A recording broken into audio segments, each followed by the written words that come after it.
Olá pessoal, bem-vindos a bordo do Café 1 TV. Um programa falando de mercado, desenvolvimento de marca e muita informação valiosa para você aplicar aí nos seus negócios. E se você é fabricante de algum produto e quer saber tudo sobre produção, distribuição, vendas, logística, precificação, administração, você não pode perder o programa de hoje. Isso mesmo, um expoente da indústria brasileira, o presidente da Chinesinho, fundador do grupo Correia Duarte e presidente do Rio Indústria. Hoje nós vamos conversar com o Sérgio Duarte. O Sérgio vai falar tudo com a gente hoje, tudo que você precisa saber para alavancar os seus negócios e a sua fabricação.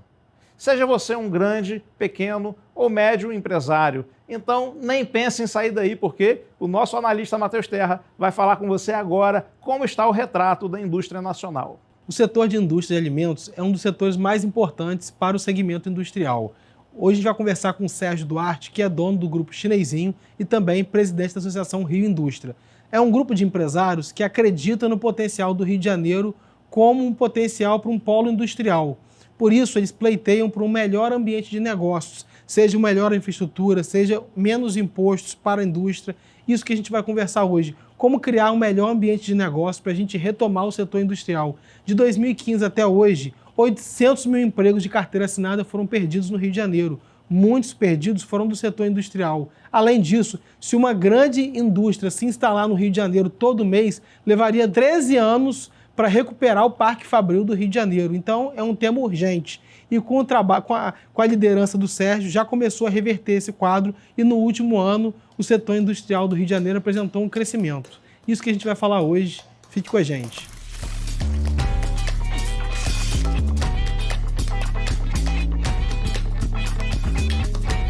Olá pessoal, bem-vindos de volta ao Café 1 TV. É um prazer ter vocês em nossa companhia. E hoje nós vamos falar sobre desenvolvimento de marca, vamos falar sobre produção, logística, vamos conversar com o Sérgio Duarte, ele que também é presidente do Rio Indústria. Vamos falar um pouco sobre o panorama da indústria no Brasil, como fazer para alavancar o desenvolvimento da região e o desenvolvimento de vários estados que têm uma competitividade diferente entre si por conta de diferenças de tributação. Vamos falar sobre desenvolvimento na gestão administrativa, na gestão produtiva, na gestão comercial do seu negócio. Então, o programa de hoje promete. E eu já quero começar já dando as boas-vindas ao nosso convidado, mas também já lançando aquela pergunta que é uma pergunta de ouro. Porque assim, não sei vocês, mas a gente percebe que o empresário que é um industrial, que produz, ele que gera valor, né? Porque ele tem que trabalhar na cadeia produtiva, na cadeia de venda e também na distribuição. Ele precisa ter atributos ainda maiores do que um empreendedor comum. A gente sabe que empreender em qualquer lugar do mundo, ainda mais no Brasil, é um grande desafio. Mas você ser um industrial, você ter uma pequena produção, seja ela pequena, média ou grande, para falar a verdade, é um grande desafio, porque você precisa olhar para pontos diferentes. Isso exige muito mais do gestor, como que ele fez para poder desenvolver as habilidades corretas para estar hoje na frente de uma indústria como a Chinesinho, que são mais de 600 itens na cadeia de portfólio de distribuição deles, né? A dificuldade disso tudo. Olá, Sérgio, muito obrigado porque você está aqui com a gente e já deixo aí a nossa primeira pergunta para você poder desenvolver. Rodrigo, um prazer estar aqui. Matheus, um prazer estar aqui com vocês. E é sempre bom falar de indústria, é sempre bom falar de empreendedorismo. Eu acho que a gente precisa inspirar mais as pessoas. O que eu faço é me cercar de pessoas que eu considero, Rodrigo, melhor do que eu, fazem melhor do que eu. Se você quer conseguir alguma coisa boa na sua empresa, você tem que se cercar de pessoas boas. Então, eu sempre tentei atrair bons profissionais para que a minha empresa pudesse, justamente, como você falou, a gente não tem essas qualificações todas. Eu, Matheus, Rodrigo, eu tenho como forte meu é a área comercial, sou muito ligado à área comercial. Então, eu precisei me cercar de pessoas boas na indústria, na logística, para a gente poder ter uma empresa cada dia mais competitiva. Que o que a gente pode falar disso tudo é competitividade. E você só consegue competitividade com bons profissionais. Uma coisa que eu quero perguntar para você é o seguinte: hoje está muito comum o modelo de partnership, onde o empresário, por exemplo, dá uma participação de lucro para o negócio ou algo do tipo para os grandes executivos. Na sua empresa, como que você vê essa questão de um partnership com os grandes executivos da empresa? Como que você faz para reter os melhores profissionais para não perder eles para a concorrência, vamos dizer assim? A Chinesinho é uma empresa que tem 50 anos, fez 50 anos em março agora, então, e a gente pode falar bem para você que está nos vendo agora, falar sobre isso.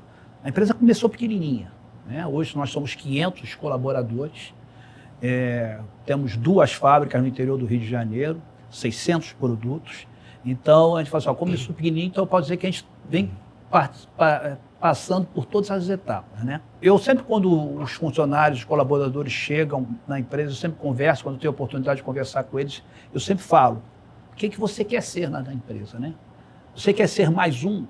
Nós precisamos. Eu preciso de funcionários de todos os tipos, inclusive quem ser só mais um. Aí muitos deles falam assim, não, eu quero ser diferente. Se você quer ser diferente, você tem que agir todo dia diferente. Você tem que fazer diferente de todo mundo, que assim você vai ser reconhecido de maneira diferente e você vai ter uma remuneração diferente. Na Chinesinho a gente tem adotados várias formas. Uma delas, nós estamos atraindo algumas empresas que a gente vem percebendo no Rio de Janeiro, não só no Rio de Janeiro, no Brasil todo, o pequeno empresário com boas ideias, mas que ele não está conseguindo desenvolver o seu negócio, porque ele não tem capacidade de gestão, porque ele não tem capacidade financeira, porque ele não tem capacidade de logística. Cada empresário tem algum problema, mas tem algumas boas ideias. A Chinesinho está criando um ambiente de incubadora de pegar essas empresas que a gente percebe que são boas ideias, mas que o empresário ou não tem capital de giro, ou não tem capacidade de gestão, para a gente suportar a eles com o nosso time, para fazer esse ambiente para melhorar, trazer as empresas. O nosso grupo ainda é limitado, mas já está sendo preparado para se transformar numa SA, se Deus quiser, ano que vem. A gente já deve estar transformando o grupo em SA, para poder receber esses executivos que se destacam, que têm uma importância muito grande na companhia, para poder começar a ser parceiro, ser sócio da empresa também. Sim, eu não vejo outra maneira de crescer se a gente não der participação, se não der comprometimento. E se eu tiver, por exemplo, um negócio que eu queira desenvolver dentro dessa incubadora, como é que fica? É só um ambiente físico, é um ambiente virtual? Vocês vão fornecer também, além da estrutura física, algum tipo de suporte, know-how, um smart, uma participação inteligente, né, de gestão para esses negócios também? Como é que funciona a participação de vocês nesse negócio? O primeiro momento é ver se tem sinergia com nossos negócios, né? De alguma maneira tem que estar dentro da sinergia dos nossos negócios. Do círculo de competência de vocês. Eu também vou dar outra notícia aqui de primeira mão também, que foi assinado o contrato semana passada. Nós se associamos com o Grupo Rão, com o Guilherme, então nós estamos montando uma empresa de comida chinesa, chamada China Rão. É uma parceria entre 50% do Grupo Chinesinho e o Grupo Rão. Nós vamos fazer essa empresa, uma franqueadora, para começar a franquear para marcas. Então, a gente vai buscando, Rodrigo, na tua pergunta que você me falou, a gente vai buscando ter alguma sinergia com a nossa empresa. Então, os escritórios da empresa, a parte de administração, por exemplo, você tem uma empresa de alimentos, tem uma boa ideia, você está trabalhando aqui, principalmente no mercado do Rio de Janeiro, que é mais fácil aqui para a gente, mas você está com dificuldade, o empresário não consegue fazer gestão, ele não consegue entender de tudo. A contabilidade no Brasil é algo impossível de um empresário sozinho conseguir fazer. Então, o nosso grupo, se a sua ideia, se a sua empresa tiver sinergia com a gente entender que é um negócio promissor, que a gente pode investir, a gente traz você para dentro, então eu posso te dar gestão financeira, gestão administrativa, contabilidade, eu posso dar capacidade, o nosso grupo tem capacidade financeira para poder ter capital de giro. Smart Money também, né? Exatamente. Então, a gente vai buscando isso. E, de repente, você tem uma boa ideia, mas a sua fábrica não está tão bem preparada, não é uma fábrica que tenha as características que são importantes para a indústria de alimentos. Então, nós absorvemos a sua fábrica, levamos para o nosso site produtivo, e a gente começa a produzir o seu produto lá, para poder fazer essa parceria. Quais são os maiores desafios hoje para uma pequena indústria no Rio de Janeiro crescer e se tornar uma média, grande indústria? Quais são os maiores gargalos que você vê? Quais competências que faltam no empresário que você vê que é crucial e que atrapalha de ele dar o próximo passo e prosperar no negócio? No início do programa, vocês falaram muito bem sobre isso, né? O empresário, o empreendedor, ele tem que saber produzir, ele saber vender, saber cuidar de logística, saber cuidar de contabilidade. Então, a maior dificuldade que eu vejo, claro, é capital de giro, custo do capital, e a parte administrativa financeira que é muito complicada. E com essas tendências de tecnologia, você acha que vai cada vez ficar mais caro para o industrial conseguir que a indústria esteja na fronteira do conhecimento, da tecnologia, ou seja, utilizar novas ferramentas, inteligência artificial, ou você acha que isso é viável? A gente sempre fala na empresa que hoje não tem mais segredo. Você não tem mais segredo de fórmula nenhuma de alimentos. Você chega qualquer produto, você chega na internet, joga lá a receita, vai aparecer milhares de receitas sobre qualquer produto. Então, hoje, como não tem mais esse segredo que existia antigamente, né, como a gente fala até hoje da Coca-Cola, que é um segredo guardado a 7 chaves, os outros produtos todos é muito fácil você descobrir essa fórmula. O que vai te diferenciar dos outros? O seu trabalho, a sua gestão, a sua dedicação para poder prestar um serviço cada dia mais eficiente. Você tem que ser mais eficiente do que os outros. Como eu falei aqui, um funcionário que vai trabalhar com a gente, não basta você entrar no mercado querendo ser mais um. Você tem que fazer diferente e todo dia fazer diferente. Você tem 600 produtos, são produtos de fabricação própria que a gente vinha conversando aqui, isso era uma dúvida que eu tinha. Eu falei, como você opera 600 produtos de fabricação própria? Isso é uma coisa assim, impressionante, porque você tem uma indústria, né, empacotadora, que você bota a sua marca, já é difícil. Agora você produzir batata chips, produzir shoyu, produzir tudo isso, né? Embalar milhos de pipoca, que é uma maravilha o milho de pipoca chinesinho. E se você está vendo isso, se você não tem ainda no seu portfólio do seu supermercado os produtos chinesinhos, entre em contato porque vale super a pena. Mas eu queria perguntar para você justamente isso, como fazer diferenciação de produtos num portfólio tão vasto, onde cada produto tem sua rotulagem própria, a precificação própria. Como é que faz isso? Porque se você coloca um pouquinho acima, você perde espaço na prateleira para um concorrente. Se você coloca um pouco abaixo, você sacrifica a sua própria margem de lucro, o crescimento e a solidez do seu negócio. Eu falo que teve uma grande mudança nesses 40 anos, né? Antigamente, a indústria ela tinha o poder. Ela produzia, levantava seu custo, ia para o mercado e vendia com a sua margem. O mercado aceitava. De uns anos para cá, e isso é muito, muito importante, isso é muito saudável, quem determina o preço é o mercado, é o consumidor. Ele lá e determina o preço. Então, o que nós fazemos? A gente olha para dentro da fábrica e fala assim, dá um jeito, porque eu tenho que entregar esse produto a esse preço para esse consumidor, porque senão ele não quer.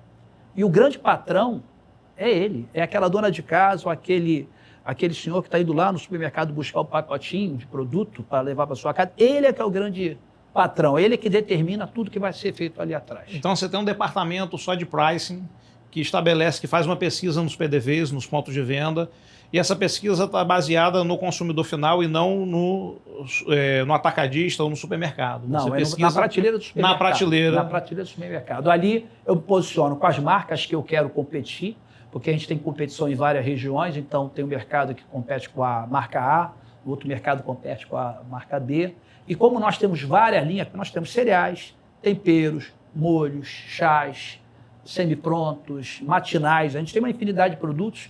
Então, eu brinco de manhã cedo, quando a gente sai, a minha equipe sai de casa para trabalhar, fala assim, a gente vai brigar com uns 10, a gente tem uns 10 para brigar hoje, todo dia tem uns 10 para brigar. Então, esse price, ele vai pegando essas pesquisas e vai dando para a área comercial, aonde eu tenho que me posicionar. Se tem uma marca líder, porque a chinesinha é líder em vários segmentos, mas nós não somos líder em todas as marcas, em outros segmentos. Então, a gente pega a marca líder e se posiciona. Eu preciso entregar para o meu consumidor um produto igual ou melhor que a marca líder, mas eu tenho que entregar um preço abaixo da marca líder. Esse é o posicionamento da Chinesinho. O Chinesinho vem como uma marca que dá confiabilidade, dá confiança para o consumidor com um preço mais acessível. Porque às vezes o consumidor olha na prateleira e é uma questão de preço, né? Muitas vezes ele olha para a prateleira e acha, olha, o produto é um pouquinho mais caro, pode ser que seja um pouco melhor, ou o produto está um pouquinho mais barato, eu vou comprar esse daqui que está na promoção. Geralmente é por conta de preço a competição, né? Mas você competir com a qualidade é um desafio muito grande dentro da indústria, né? Principalmente porque você conhece o seu processo de qualidade interno, mas você não conhece o processo de qualidade do concorrente. Se ele está burlando legislação, vigilância sanitária, né? Então, eu queria saber também, já que você tem um departamento de pricing, se você tem um controle de qualidade de produção, e um departamento para estudar os lançamentos de novos produtos. Como é que você prepara isso? Como é que você controla a qualidade dos itens? Porque basta um item dentro do portfólio que não esteja de acordo com o padrão de qualidade de todos os outros para poder derrubar, né? Aquela história do tomate podre, que destrói toda a caixa. Rodrigo, é um setor que a gente tem muito orgulho da nossa empresa, né? O setor de qualidade. Ele controla tanto a produção direto, né? E é um trabalho que não é só do laboratório, né? Os operadores são orientados, são preparados para estar de olho nesse produto. Qualquer coisa diferente, eles pararam em uma linha de produção, eles têm essa autonomia para parar uma linha de produção. E todo o produto é checado por amostragem, tem amostragem direta. E aqui eu deixo o agradecimento à nossa gerente de qualidade, que é a Eliane, que faz um trabalho maravilhoso. O Antero, que é o nosso conselheiro, que sempre cuidou dessa parte, eles fazem um trabalho maravilhoso. Então, isso que dá a credibilidade para Chinesinho. E você fala, né, que realmente a gente, às vezes, compete com empresas que não usam as boas práticas. E esse é o nosso desafio. Fazer com boas práticas e ser competitivo até com quem não faz as boas práticas. Esse é o desafio da Chinesinho. Muito bem colocado, né, Matheus? A gente tem tanta coisa bacana para falar ainda, mas a gente precisa puxar um intervalo e pedir a você que não saia daí, porque vamos falar agora, no próximo bloco, sobre informações muito bacanas, sobre o mercado e a economia nacional e algumas dicas bacanas para você aplicar aí nos seus negócios, porque você já sabe que é de praxe do nosso programa. Então não saia daí, porque a gente já está voltando. Fica aí.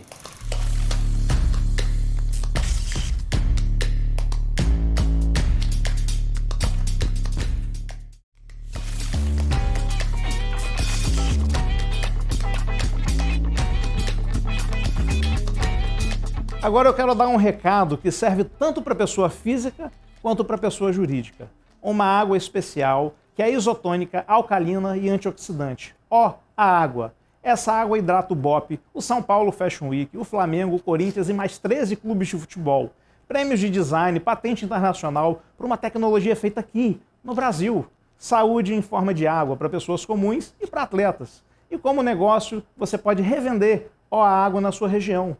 Compre agora pelo site e faça um teste. Use o cupom CAFÉ120 para receber 20% de desconto e acesse agora o nosso QR Code e descubra a reinvenção da água. Ô Sérgio, eu queria aproveitar o gancho que você falou que o setor industrial evoluiu muito e hoje o cliente final é que está mandando na precificação do produto. Ou seja, a indústria tem que se adaptar ao que o consumidor pode pagar na ponta. Nós sabemos que desde a pandemia de Covid-19 houve uma quebra das cadeias produtivas, aumentou a inflação no mundo inteiro e o Brasil sofreu especialmente com essa inflação, sabendo que nós somos um país emergente e que a renda média é mais baixa comparado aos países desenvolvidos. Como que é lidar nesse mercado aí com essa renda tão espremida, principalmente da classe mais baixa do Brasil? Como que é trabalhar com esse público? Como que as indústrias estão enfrentando esse desafio? Criatividade. Tem criatividade o tempo todo. Vou citar sempre o exemplo da minha empresa, né? Desses 600 itens que nós temos no portfólio, nos dá essa condição de poder flutuar na diversidade econômica. Então, eu tenho um produto chamado farofa pronta, que é um produto agregado, mas eu tenho farinha de mandioca. E a gente percebe, eu tenho pipoca de micro-ondas, tem pipoca de pacote. A gente percebe, né, nas crises, o consumidor migrar da farofa pronta para a farinha de mandioca. A gente percebe quando o mercado está melhorando, ele largando um pouco a farinha de mandioca para comprar a farofa pronta. E sua margem é parecida ou você perde um pouquinho nessa migração? O produto mais básico, como a farinha de mandioca, as margens são mais apertadas. Porque a barreira para o novo entrante é muito pequena. Todo mundo pode pegar, você chega, sai daqui agora, entra no mercado popular, compra um saco de farinha de mandioca, 50 quilos, compra um saquinho, vai lá, marca Rodrigo, em pacote você já pode dar. A barreira de entrada é muito baixa. A barreira de entrada é muito baixa. Então, todos os produtos que a barreira de entrada é muito baixa, você tem margens muito apertadas. Produtos com mais tecnologia ou produtos que você consegue ter a sua receita, você consegue ter uma rentabilidade melhor. Mas eu sempre falo, na nossa empresa, eu sempre falo que é muito bom trabalhar com produto de muita competitividade, que nos ensina a ser melhor, nos obriga a ser melhor. Porque eu não posso ter um produto que dê prejuízo. Posso até não ganhar nada, mas ele precisa se pagar. Então, você estava falando sobre isso. E realmente a Covid-19 mostrou algumas coisas muito importantes, né? Que começou o fechamento dos países todos, principalmente na área médica, né? Na área hospitalar, na área de saúde, a gente começou a ter problemas, porque nós descobrimos que nós importávamos toda a luva da China, as seringas eram da China. E no momento que a coisa começou a ficar muito ruim, que a gente não sabia para onde o mundo iria, começou a ter algum momento de suspender as exportações dos produtos para proteger o seu o equipamento para a pessoa respirar, equipamentos respiratórios. Então, isso mostrou para o mundo, para o Brasil, inclusive é um momento que o mundo está passando, que reflexão que eu não vou dizer que é um retrocesso na globalização, mas simplesmente é um momento que o mundo está olhando para dentro das suas cadeias produtivas e vendo assim, como é que eu posso ficar dependente do outro totalmente, né? Então, tem a política do nearshoring, que são os países que estão mais próximos e são mais amigáveis, né? Então, tem o eixo ocidental, o pró-americano, o pró-europeu, o pró-China, e tem o friendly shoring. Então, é o que está próximo desses países e ser amigável desses países. O Brasil tem uma oportunidade muito grande, que nós somos um dos poucos países que, se houvesse esse fechamento, né? Ou claro que iam faltar algumas coisas, mas o Brasil conseguiria, porque nós temos um agro muito forte, nós temos pesquisa muito forte, nós temos uma área de saúde boa, mas o mundo ficou atento a esse movimento. O Paulo Guedes fala que está tendo uma reconfiguração das cadeias produtivas globais. Porque a globalização, na verdade, foi o foco em eficiência. A China e a Ásia produzindo tudo de manufatura barato, né? Aquele modelo, quanto maior você é, menor seu custo de produção. Só que, por outro lado, quando você vai fechando suas indústrias para depender 100% da China, você se torna muito vulnerável. Agora a gente está vendo uma crise geopolítica, problemas no Oriente Médio, de guerra, e tem até, né, grupos radicais impedindo os navios de passarem pelo Oceano Atlântico. Então é uma questão de a gente ter mais atenção para as nossas indústrias nacionais. Realmente a China, né, a Ásia produziu produtos cada dia com um valor mais baixo. E ficou um pouco na população, nas pessoas, que o empresário brasileiro, industrial brasileiro, não é competente, né? E eu sempre digo o seguinte, ele às vezes não é competitivo, ele é extremamente competente. O industrial brasileiro é muito competente. Mas por que ele não é competitivo? Porque ele bota você para brigar com um cara que não tem regras trabalhistas, não tem impostos, não tem uma opção de burocracia. Tem uma infraestrutura muito melhor que a nossa na China. Então, no momento que essa condição, você cria essa condição para esse industrial brasileiro competir, eu garanto a você que nós temos condições de ser muito competitivo. E eu vou pegar um exemplo, não precisa nem ir longe. O agro nosso é o setor mais competitivo do mundo. O nosso agro consegue ser mais competitivo do mundo. Por que a indústria brasileira não é competitiva? A gente sabe que regiões do país diferentes têm taxas de ICM diferentes. E eu queria também já emendar numa outra questão, que você pode até responder junto se você quiser. A gente veio da política do Paulo Guedes, que era uma política mais liberal, né? Uma política totalmente alinhada para o lado liberal, e a gente passou agora por uma transformação de governo, onde o Haddad ele não tem uma política tão liberal, né? Aliás, ele tem uma política mais taxativa. Intervencionista. Mais intervencionista. E eu queria saber se isso também afetou um pouco, isso afeta, de certa forma, a forma de proceder das indústrias, não só aqui no Estado, mas também no país todo. Teve muita diferença. O empresário industrial ele tem que se adaptar mais, tem que fazer mais esforço.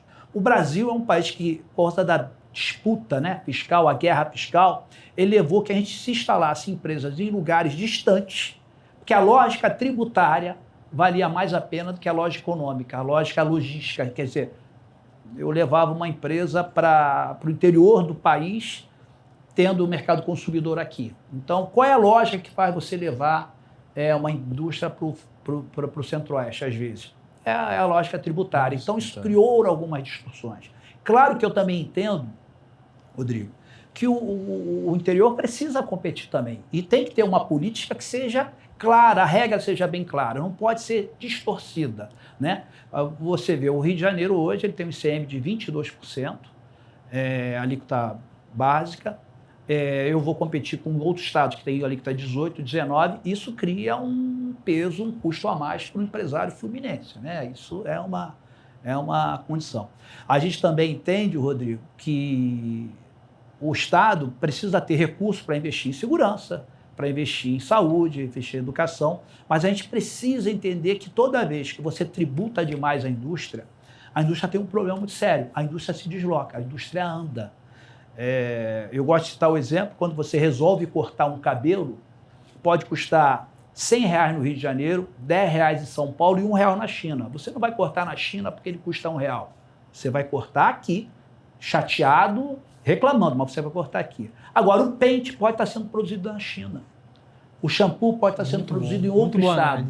Então, toda vez que você traz uma carga tributária muito pesada para a indústria é obrigada a andar. E não é porque ela não quer pagar imposto, é porque senão ela não consegue competir. Ela não consegue brigar, não consegue vender. A lógica do país todo é tributar a indústria. Por que é lógica tributar a indústria? Porque a indústria é o setor mais organizado dos setores econômicos, a indústria é o setor mais organizado. Então é fácil tributar a indústria, é fácil fiscalizar a indústria. Então a lógica do governo é tributar a indústria. Então essa tributação que fica mais fácil para o governo, ela gera desarranjos. Ela tira a competitividade, expulsa a fábrica daqui. E eu sempre brigo pela indústria do Rio de Janeiro e falo que o Rio de Janeiro é extremamente competitivo. Ele pode ser, sim, um estado industrial, sim. Eu fico chateado quando eu perco uma indústria que sai do Rio de Janeiro e vai para outro estado da federação. É ruim porque a nossa economia fluminense perde. Mas o pior é quando eu perco essa indústria para outro país. Ou para uma China, ou para um Taiwan, ou para onde for. A sociedade tem que entender que o melhor emprego está na indústria, o mais qualificado está na indústria, porque é do negócio dela qualificar e pagar bem para poder ter essa mão de obra. A sociedade tem que entender que a tributação tem que sair da indústria. E não é porque a indústria não quer pagar imposto, gente. É porque a indústria, se você tributar, ela anda, ela vai saindo. E ela perde. E a gente perde empregos, perde renda, perde qualificação. E você acaba tributando também o consumo, porque quando Claro. você tributa uma indústria de alimentos, são produtos que estão na mesa de todo mundo todos os dias. Acaba que as pessoas que sofrem mais são as pessoas que têm menos para poder comprar. Eu acho que o empresário tem que estar preparado para entender que mais do que ele deseja é um sentimento da sociedade. Quem escolhe o governo da ocasião é a sociedade. E ela é soberana, nós temos que respeitar. O que nós temos que se preparar. O que eu mais peço, tanto faz ser um governo de esquerda ou um governo de direita, é que tenha previsibilidade. As regras sejam claras para a gente poder fazer o planejamento. Porque se você não tem essa regra clara, se você toda hora muda um imposto, toda hora muda uma regra de tributação, toda hora tira uma coisa que era até ontem e daqui a pouco vira, isso tudo gera incerteza. Toda vez que você tem incerteza, você não investe, você não você não empreende, isso que atrapalha. Claro, eu como empresário, como convicção, eu sou favorável cada dia mais que a iniciativa privada esteja de frente. Eu acho que o governo ele tem um papel importantíssimo como regulador, como organizador da sociedade. E regulador, não pode deixar o mercado também à vontade. Mas eu sou favorável mais a uma pauta mais liberal, que o governo fique mais focado na segurança, na saúde básica, na educação básica, que já são problemas imensos para o governo trabalhar e deixar o empresário trabalhar, deixar regras mais claras e deixar o empresário ir para frente. Ô Sérgio, uma coisa que eu percebo é que cada vez mais a especialização se faz necessária, né? Ou seja, por exemplo, em Minas Gerais a gente tem um polo moveleiro, certo? Em São Paulo a gente tem um polo do setor automotivo. A gente também tem grandes usinas do setor sucroalcooleiro em São Paulo. Então, cada região você vai priorizando o que está melhor de se produzir e você cria um polo. O que você tem a dizer sobre isso? Por que o Rio de Janeiro poderia se tornar um polo? Toda vez que você cria um polo desse de imóveis, como você falou, o sucroalcooleiro, você atrai os fornecedores, atrai a mão de obra, você qualifica, é mais fácil de você transitar. E gera competência, né? Porque você vai criando competências e disputa. O Rio de Janeiro, ele é muito para tecnologia, nós temos um estado muito forte em tecnologia. O interior do Rio de Janeiro, ele tem uma vocação forte para especialidade. Eu sempre falo que o Rio de Janeiro não vai ser nunca um grande produtor de soja, porque o nosso relevo não permite que a gente tenha, mas nós podemos ter produtos especiais. É um queijo especial, como em Valença ganhou prêmios agora de queijos especiais. O Rio de Janeiro tem essa vocação de trabalhar com essas especialidades, né? Sem dúvida, os desafios da indústria no Brasil são muito grandes, mas sem dúvida também as oportunidades são muito grandes, porque onde existe desafio, existe um empreendedor com vontade, com força, com energia e com garra para resolver esses desafios e ganhar com isso, claro. Afinal de contas, o mercado premia quem tem mais disposição, quem tem mais mobilidade, mais inteligência de fazer. E por isso que a gente vai encerrar esse bloco agora, mas já chamando você para ficar aí para assistir o próximo bloco, porque a gente vai entrar em algumas questões de gestão, que a gente vai querer saber do Sérgio algumas dicas para você aplicar aí nos seus negócios, claro, e também algumas questões sobre a atualização da indústria, porque a gente está entrando agora na quarta revolução industrial, desenvolvimento de tecnologias como inteligência artificial, e como que isso impacta na indústria antiga, né? A indústria do Sérgio tem 50 anos, e nas indústrias atuais, né? A presença de setores de tecnologia, como é que se integra isso na empresa hoje, seja empresa grande, pequena ou média. Então fica com a gente, porque daqui a pouquinho a gente já está de volta.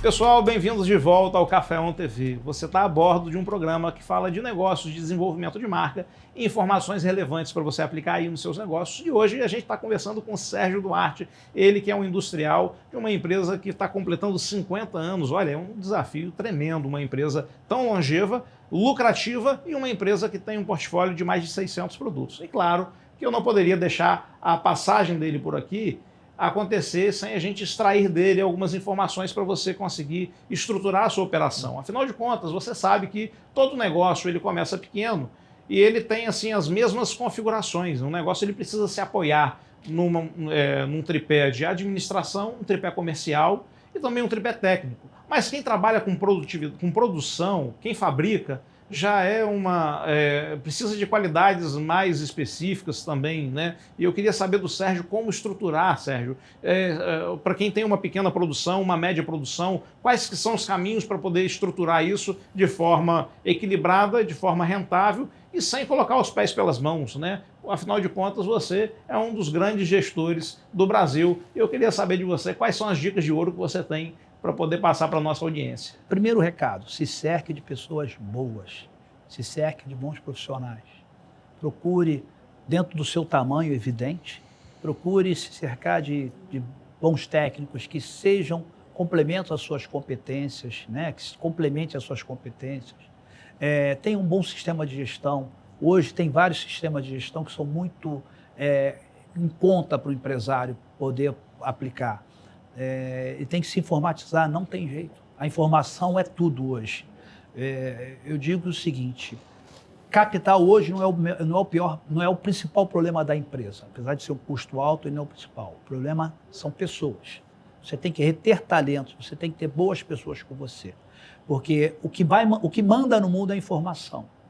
E quem recebe essa informação é como trata essa informação. Então, quanto melhor você tratar essa informação, mais rápido você consegue trazer para o seu negócio. Esse grupo Rio Indústria está trabalhando para trazer grandes indústrias para o Rio de Janeiro também? Como que vocês fazem para conseguir trazer indústrias para cá? O Rio de Janeiro ele precisa ser menos hostil para o empreendedor, menos hostil para o empresário e poder receber mais. O que a Rio Indústria faz é tentar melhorar esse ambiente de negócios. Às vezes a gente consegue provar que uma redução de um imposto a gente consegue fazer com que a formalização da economia aconteça, do setor aconteça, e o governo arrecada bem mais. Você está à frente de uma instituição, e não só da frente da instituição, mas também como industrial, que representa a evolução econômica do país, né, nos últimos 100 anos, né, onde o país passou o mundo passou pela globalização e o Brasil também passou pela Revolução Industrial.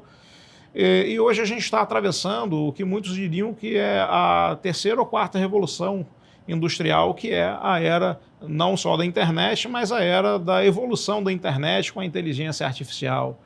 E quem não conseguir se antecipar a isso tudo nos processos de produção vai ter bastante dificuldade de continuar competitivo. Afinal de contas, as tecnologias estão transformando trabalhos de muitos em poucos. A primeira coisa que eu tenho que falar é o seguinte: não se assuste. Tenta ver e se alie, né? Tenta absorver o mais rápido possível. E eu vou estar permeando sempre para a minha entrevista aqui com vocês, essa conversa, esse bate-papo com vocês, falando sobre informação. Rodrigo, eu, todo dia de manhã, eu saio de casa, eu já li 2 jornais. Eu leio 2 jornais inteiros. Eu acordo cedo e leio os 2 jornais inteiros.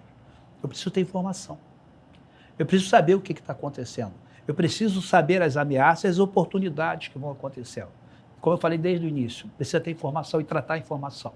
Eu pego a informação e de manhã cedo eu começo a disparar as notícias já para o meu grupo, né? Para o meu time. Ó. Paulo, a área financeira, surgiu isso aqui, dá uma olhada. Tributária, olha isso aqui. Então, eu estou de manhã cedo, 6 e pouco da manhã, eu já estou mandando recado para eles. Eu queria parar um pouquinho, porque isso daí é uma super dica de gestão que você não está entendendo a importância dessa dica. O Sérgio, ele administra todas as notícias que impactam o setor dele e dispara para a equipe. Quer dizer, ele é o grande CEO, o grande cabeça de todo mundo que precisa estar atento dessas notícias. Então, eu queria só fazer esse pause, porque às vezes passa essas dicas que são as mais valiosas, às vezes passam despercebidos, mas você está informado, e não só está informado, mas distribuir também para a sua equipe é fundamental. Fundamental. Outra coisa, né, em cima disso, você está falando sobre as dicas, fala assim, ó, toda sexta-feira nós temos a reunião da diretoria. Toda semana, todas as sextas-feiras de manhã, a gente tem a reunião da diretoria. E a minha reunião da diretoria, ela abre analisando o que nós não entregamos durante a semana. Qual foram os pedidos que, de alguma maneira, chegaram na empresa, porque ele não foi entregue. Porque a gente sempre fala na empresa o seguinte, o mais difícil é eu conseguir pegar esse pedido, essa vontade do comprador do supermercado, do varejo, ou da indústria, comprar uma mercadoria comigo. Quando eu não entrego esse item para ele, por algum motivo, foi uma falha nossa. Uhum. Toda vez a gente pega, abre o corte e analisa tudo o que aconteceu. A gente reanalisa todo o processo. Por que eu não entreguei esse item? Ah, não entregou esse item porque o fornecedor atrasou. Mas por que o fornecedor atrasou? Quanto tempo que ele te pede para fazer esse pedido de mercadoria? A gente tem o STARP, o ponto de suprimento no sistema está adequado para fazer o produto? O mercado mudou e está levando mais tempo para entregar. A gente adequou ao ponto de ressuprimento no sistema. A área de suprimento está avisada que tem isso. Então, a gente olha tudo. Você, quando compra da Chinesinho, o comerciante compra da Chinesinho, o cliente compra da Chinesinho, sabe que vai comprar o produto e eu vou entregar e com qualidade. E você percebe, durante essa rotina de gestão, que houve uma evolução nos últimos anos da eficiência e da otimização desses processos? Porque cada dia a gente precisa de informação mais rápida. Essa reunião acontece, Rodrigo, e essa informação tem que vir direto. Então tem que ter sistema forte de suporte, a equipe toda tem que estar preparada, porque o corte na empresa, que a gente chama de corte, né? O não atendimento a gente chama de corte. O corte na empresa, ele afeta a todo mundo. Todo mundo é estressado com corte. Vai cortar, vai para a reunião sexta-feira. E todo mundo sabe que vai para a reunião sexta-feira e o Sérgio vai ver que cortou. E o Sérgio vai saber qual é a razão que foi cortado o produto. Então, é um estresse na empresa, que todo empresário que abre uma empresa e se diz que vai colocar um produto, ele tem que ter a responsabilidade, é o compromisso dele que ele vai entregar. Em relação ao que você estava falando de informação, você está com um desafio muito grande na frente como presidente da Rio Indústria. O Rio de Janeiro, eu converso com muitos jovens e muitas pessoas perderam o orgulho de ser fluminense, de ser carioca. Eu fiz engenharia civil na UFRJ, aqui no Rio, até terminei no final de 2016, foi de 2011 até 2016. E nesse período eu vi muita gente que era carioca, né, perder esse orgulho de ser carioca. Muitas pessoas buscando um serviço público por falta de oportunidade no setor privado, muitas pessoas desanimadas, percebendo que você ir para esse caminho de empreendedorismo é quase que uma maluquice, né? Os pais já chegam a falar, meu filho, o que você está fazendo da sua vida?